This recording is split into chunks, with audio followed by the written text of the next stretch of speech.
All right, let's dive into something we all know, and that's water. I mean, we all know it's important, right? Absolutely. But today, we're going deeper. We're going way beyond just, the typical drink 8 glasses a day. All right. We'll be exploring water's role in weight loss, which is something I found really surprising in the research we've got. Interesting. The spiritual significance of water, that's something I never really thought about before. Yeah. And get this. Did you know that a whopping 80% of our brains are made of water? Wow, that's a lot. I know, right? It's incredible. And we're also going to be talking about the dangers of both too little A&D, too much H2O. Yeah, that's something that a lot of people don't realize. Exactly. So, if you want to understand how water impacts everything from your workouts to your mood, even your spiritual side, stick with us. This is going to be good. It's true. Water often gets taken for granted. But what's so fascinating is how it's not just, this passive substance sitting there. It actually actively plays a role in pretty much every bodily function. Okay, so not just keeping us hydrated. What does that active role actually look like? Like, how does that play out? Well, think about this. Even being a little bit dehydrated can decrease nutrient absorption by up to 30%. That's according to research. Oh, wow. So water isn't just helping with digestion, it's actually dissolving those nutrients so your body can use them. Okay, so that's a huge difference. Oh, yeah. Suddenly that drink more water advice seems a lot more urgent, you know what I mean? Absolutely. Like, I need to pay attention to this? It really highlights just how important water is for our cells to function at their best. Yeah. And, this is especially important when we're thinking about how it impacts, our brains and cognitive function. Yeah. You could think of brain cells kind of like plump grapes when you're properly hydrated. Okay. They're able to communicate really effectively. All those signals are firing. But then when you get dehydrated, those brain cells, they kind of shrivel up like raisins. And it just makes it a lot harder for those signals to get through. Okay, I am definitely going to remember that image. Good. Raisin brain, nobody wants that. Yeah. So speaking of advice, we always hear about this 8 glasses a day rule. Yeah. Is that really the magic number for everyone? Well, it's a good starting point, I guess. But the reality is, everybody is different. Right. Individual needs can vary a lot. Factors like your body size, how active you are, even the climate you live in, that can all influence how much water you actually need. So there's not just this one-size-fits-all approach. Exactly. But I mean, that makes sense because like you said, everyone's different. Right. I did see, though, that the research mentions several organizations, and they all have kind of slightly different recommendations on water intake.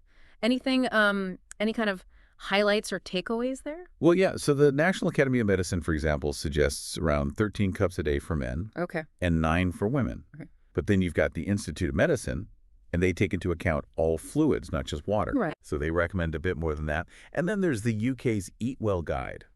They suggest 6 to 8 glasses. Yeah. So it kind of just goes to show there isn't that magic number. Right. It really depends on the person. Okay. So with all these different recommendations, what's the best way for people listening, to figure out how much water they need? I think it's always a good idea to talk to your doctor. Right. They know your medical history. They can give you the best advice. So solid advice. Talk to your doctor. They know best. Now, we've been talking about the good stuff, the benefits of staying hydrated. Right. But what about the other side of that coin? What happens when we just don't get enough? Yeah. I mean, we all know you get thirsty, maybe you get a headache, but how serious can dehydration really get? Yeah. Well, those are definitely the initial signs, like you said. Yeah. But it can actually be a lot more serious than a lot of people realize.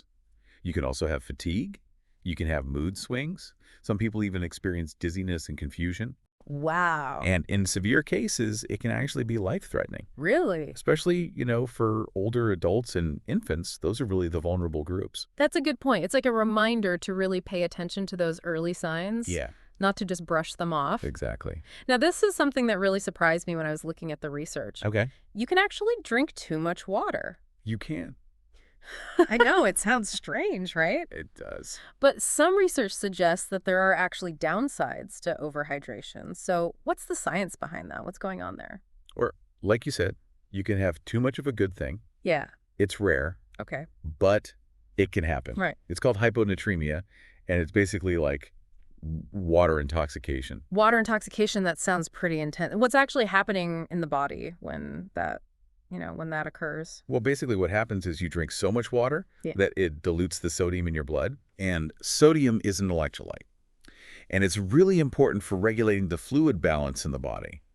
So when your sodium levels get too low, it can mess with your nerve function and muscle function. Wow. And that can lead to, some symptoms that are actually similar to dehydration, like headaches, nausea, confusion. So it's almost like whether it's too little or too much, those electrolytes get out of whack. Exactly. It shows how important balance is. Right, It's like with most things in life. Yeah. Finding that sweet spot. Exactly. Now, I did notice the research mentioned something about water having a spiritual significance. Yes. It's not something, that you typically think about when you're just like grabbing a glass of water. Yeah, it's true. But water actually holds, really profound symbolic meaning in a lot of different cultures and spiritual traditions. In Christianity, for example, water is often associated with cleansing and renewal. Oh, If you think about baptism, it symbolizes like a spiritual rebirth. So it's almost like there's this connection between, our physical well-being and our spiritual state, all tied to this one, like, essential element. It's a pretty powerful thought. It is. I hadn't really considered that before. It really makes you realize, even something as simple as water can really impact our lives in so many ways. Yeah. And we often overlook its significance. But if you just take a moment to appreciate it, it can really change, how you view health and well-being. It really does make you think, doesn't it? Yeah. Okay, so we've talked about the why, right? We know water is good for us. It impacts our physical health, even our spiritual health. But knowing that and actually putting it into practice, that's a different thing. Oh, absolutely. It's one thing to understand it all, but you're right. Putting it into practice, making it a habit, that's where the real magic happens. Because we all know we should drink more water. Yeah. But actually making that happen consistently, I know, personally, I struggle with it sometimes. Yeah. So any tips for the listeners on how to actually stay hydrated? Well, one really simple strategy is to carry a reusable water bottle. Okay. Keep it with you all day long. Just having that visual reminder. I get the reminder thing, but for me, I actually find those phone notifications super distracting. Are there any other ways to build that habit, without relying on technology? Oh, for sure. I mean, you can just try incorporating water into your daily routine. Maybe start and end your day with a glass of water. It's such a small change, but it can really make a difference over time. That makes sense. It's like bookending your day with hydration. What about like during the day? Any tips for those of us who just honestly forget to drink regularly? Oh, yeah. I mean, another simple one is to drink water before, during, and after you exercise. Oh, yeah. That's going to help with your performance and your recovery. Yeah, that's a good one. I can definitely say from personal experience, I feel so much better after a workout when I've had enough water. Speaking of making it a habit, is it true that, coffee and tea dehydrate you? Yeah, I've heard that, but I was never really sure if that was a myth or not. It's kind of a myth. I mean, they do have a mild diuretic effect, meaning that they can increase your urine production, Right. but they still contribute to your overall fluid intake. Okay. So they're not dehydrating you necessarily. Yeah. But I would say water should always be your primary source of hydration. Good to know. So water first, coffee and tea in moderation. What about flavoring your water? Anything you recommend to make it more appealing? Oh, yeah, for sure. I mean, you could add slices of fruit or cucumber. Oh, I like the cucumber idea. I've tried lemon, but cucumber, I'll have to try that. Yeah, it's really refreshing. What about for people who just really struggle with plain water, even with those extra flavors? Yeah. If plain water is just not your thing, I would try unsweetened herbal teas. Oh, yeah, good idea. They can be a great way to get more fluids, and you still get that little variety of flavors. Those are all really helpful tips. I feel like at the end of the day, isn't the simplest advice also the most important? Just listen to your body. You're absolutely right. Your body knows what it needs. Pay attention to those thirst cues. Yeah. Don't wait until you're really thirsty. So we've talked about those, general recommendations for how much water to drink every day. But we also know those are averages, right? Right. What are some things that might cause someone's needs to be different? Yeah, well, everyone's individual needs can vary a lot. I mean, things like age, physical activity, even the climate you live in, those all play a role. I mean, someone who's living in a really hot, humid place or an athlete training for a marathon, Yeah. they're going to need to drink a lot more than someone who's, in a cooler, drier environment or living a more sedentary lifestyle. So it's really about, like, replacing those fluids that we lose Exactly. through sweat and, other bodily processes. It's all connected. Are there any health conditions that would affect someone's water needs? Yeah, for sure. Certain medical conditions like kidney disease, diabetes, those can affect your fluid balance. Right. So it's always important, you know, to talk to your doctor about your specific needs. That's a good point. I mean, we want to give people information, Of course, yeah, but, we're not doctors. right. People should always talk to their own healthcare provider. Exactly. And, one more group we should mention, pregnant and breastfeeding women. Oh, right. They also have increased fluid needs, to support the baby's growth and milk production. Wow. It really is amazing how water, like, ties into so many different aspects of our health? It really does. It's vital for every stage of life, really. Yeah, going back to the dangers of overhydration, we've mentioned this term hyponatremia. Uh-huh. Can you, like, maybe unpack that a little bit for us? Yeah. Because it does seem kind of counterintuitive that drinking water, something so essential for life, could actually be, harmful. Right. It seems like a paradox. Yeah. Basically, hyponatremia, it's also known as water intoxication. Okay. It happens when someone drinks a really large amount of water, and it happens really quickly. Okay. It dilutes the sodium levels in your blood, which, like we said earlier, is really important for a lot of different things. So how much water is too much water? Like, is there a specific amount we should, like, be wary of? It's tough to give, like, an exact number.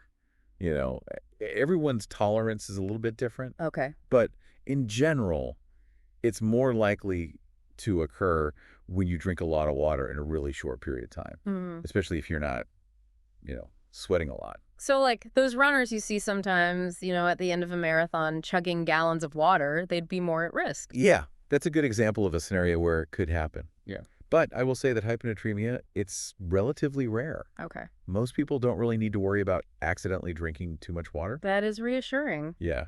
But it's always good to be aware of the potential, just in case. So, looping back to those, like, practical tips for staying hydrated, any other strategies you can think of for incorporating more water into people's daily routine?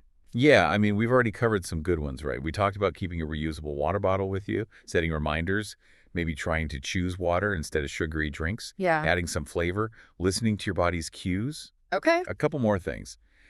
We talked about drinking water before, during, and after exercise. Right. But also, if you're someone who forgets a lot, maybe you could try to associate drinking water with other things that you do regularly, like maybe have a glass of water before each meal. I like that. Building it into your existing routine. Exactly. And remember, the most important thing is to figure out what works for you. Mm-hmm. Make it a part of your lifestyle, Right. Make it easy. Make it something you can stick with. Right. It shouldn't feel like a chore. I like that. Finding what works for you, not making it a chore. And honestly, when you start feeling those benefits, more energy, maybe you're thinking more clearly, even just like healthier skin, Right. it makes it a lot easier to stick with it. It does. It really motivates you to keep going. Exactly. Small changes, but they can make a big difference. Absolutely. Now, you mentioned earlier about water and weight loss, and I was interested to hear a little more about that. Oh, right. That was one of the most fascinating things I came across in the research, actually. Oh, yeah. We always hear about, like, cutting calories and exercising if you want to manage your weight, but you never really hear about water's role in all that. It's true. Water is definitely the unsung hero when it comes to losing weight. And, one of the ways it helps is that it just makes you feel fuller. Oh, okay. So you're less likely to overeat. So, like, having a glass of water before you eat Exactly. could help you eat less overall. Exactly. And there's even some research that suggests that drinking cold water might boost your metabolism a little bit because your body actually has to work harder to warm the water up. Interesting. So not only does it help you feel full, but it could give your metabolism a little, like, jumpstart. Yeah, it's a win-win. A little nudge in the right direction. And then, of course, there's the fact that if you're choosing water over, sugary drinks like soda juice, Huge difference. you're cutting out a ton of calories. Exactly. So it's a simple change, but it can make a big impact, not just for your weight, but, your overall health. For sure, absolutely. You know what I find really interesting about all of this What's that? is how water kind of plays into that bigger picture, that holistic view of well-being. Oh, I like where you're going with this. Oh, Well, we've talked before about the NEWSTART principles, Right. which really emphasize that, you need a well-rounded approach to well-being. You need to be thinking about nutrition, exercise, stress management, your spiritual life, Right, it's all and connected. water is right there in the mix. It's Yeah. the third principle, and it just makes sense. It's like it's the foundation for everything else. Yeah. I mean, you can't really be healthy without proper hydration. Yeah. It's so essential for everything we've been talking about. It's not just about drinking enough water by itself. It's about how that interacts with and supports all these other areas of our lives. Exactly, and that's why I think it's so important to view water not just as a drink, but as like a vital nutrient Hmm. that plays such an important role in our overall well-being. Almost like we need to shift our mindset Yeah, to see water as this active, I don't know, participant in our health, our energy levels, even our spiritual connection. absolutely. And I think when you really get that, Yeah. it changes your whole approach to hydration. Right. It's not just about following some rule. Right, That's exactly. about really taking care of your body. Yeah, honoring your body's needs. I love that. It's like tuning into your body's signals, those subtle things it's telling you, and making choices that really nourish you on a deeper level. Exactly. And, it's really amazing how just making those small changes consistently can make such a big difference in the long run. Well, I don't know about you, but I am definitely feeling inspired to step up my hydration game after this deep dive. Me too. It's been really eye-opening. So, as we wrap up here, if there was just one key message our listeners could take away from all of this, what would you say it is? I think it's just that water is so much more than just a drink. It's this vital nutrient that truly impacts every single aspect of our well-being, physically, mentally, even spiritually.